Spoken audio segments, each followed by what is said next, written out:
आदरणीय प्रधानमंत्री श्री नरेंद्र मोदी जी ने 15 अगस्त 2025 को लाल किले के प्राचीर से अपने 11वें स्वतंत्रता दिवस संबोधन में जीएसटी में अगली पीढ़ी के सुधार लाने की सरकार के इरादे के बारे में बात की थी।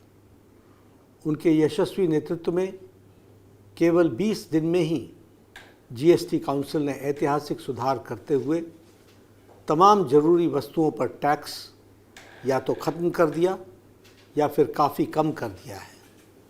नए जीएसटी रेजीम में 28 और 12% का स्लैब को ख़त्म कर दिया गया है, यानी अब सिर्फ 2 टैक्स स्लैब होंगे, 5% और 18%। मैं इस ऐतिहासिक नेक्स्ट जनरेशन जीएसटी रिफॉर्म्स के लिए आदरणीय प्रधानमंत्री श्री नरेंद्र मोदी जी का हार्दिक अभिनंदन करता हूँ।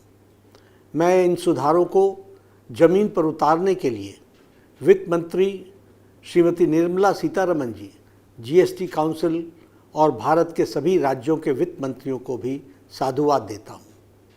ये रिफॉर्म्स हमारे नागरिकों के जीवन को तो बेहतर बनाएंगे ही, साथ ही छोटे व्यापारियों और व्यवसायियों के लिए व्यापार सुगमता भी सुनिश्चित करेंगे।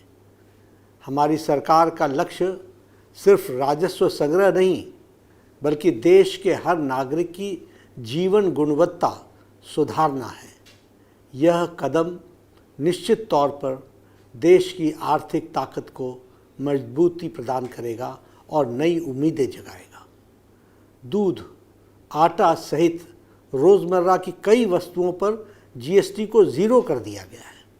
साथ ही आम आदमी के उपयोग की कई वस्तुओं पर टैक्स को 12%, 18% या 28% से घटाकर सिर्फ 5% कर दिया गया है। इससे रोज़मर्रा की उन आवश्यकताओं की कीमतों में भी भारी गिरावट आएगी और आम जनता की जेब पर टैक्स का बोझ भी कम होगा। जीवन बीमा और स्वास्थ्य बीमा, यह भी जीएसटी को ज़ीरो कर दिया गया है। यह कदम आम जनता के स्वास्थ्य और वित्तीय सुरक्षा को मजबूती प्रदान करने की दिशा में उठाया गया एक बहुत महत्वपूर्ण कदम है। महंगे घरेलू उपकरणों और वाहनों पर भी टैक्स दरों में भारी कटौती की गई है। खेती बाड़ी उपयोग में होने वाली ट्रैक्टर, मशीनरी, कटाई थ्रैशिंग के उपकरण आदि पर भी टैक्स को काफ़ी घटा दिया गया है। इससे कृषि से आधारित अर्थव्यवस्था को एक नई मजबूती मिलेगी। घर के निर्माण में काम में आने वाली सामग्रियों को पर भी टैक्स दरों में कम कर दिया गया है। इससे आम नागरिकों पर वित्तीय बोझ तो कम होगा, साथ ही देश की अर्थव्यवस्था भी मजबूत होगी। यूपीए सरकार जीएसटी लागू ही नहीं कर पाई थी क्योंकि राज्यों को तब की कांग्रेस सरकार पर भरोसा ही नहीं था। उल्टे कांग्रेस सरकार वैट के माध्यम से गरीब जनता और व्यापारियों पर डाके डालती, बड़े पैमाने पर टैक्स चोरी को भी गुंजाइश बनी रहती थी, जबकि जीएसटी ने वन नेशन वन टैक्स की अवधारणा को चरितार्थ किया है। जीएसटी में सारे निर्णय आम सहमति से लिए जाते हैं। हर महीने का रिकॉर्ड जीएसटी कलेक्शन बताता है कि देश की आर्थिक समृद्धि पर तेज़ गति से अग्रसर है।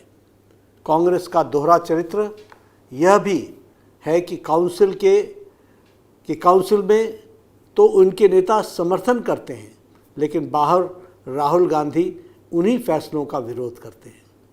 यशस्वी प्रधानमंत्री श्री नरेंद्र मोदी जी का दृष्टिकोण अलग है।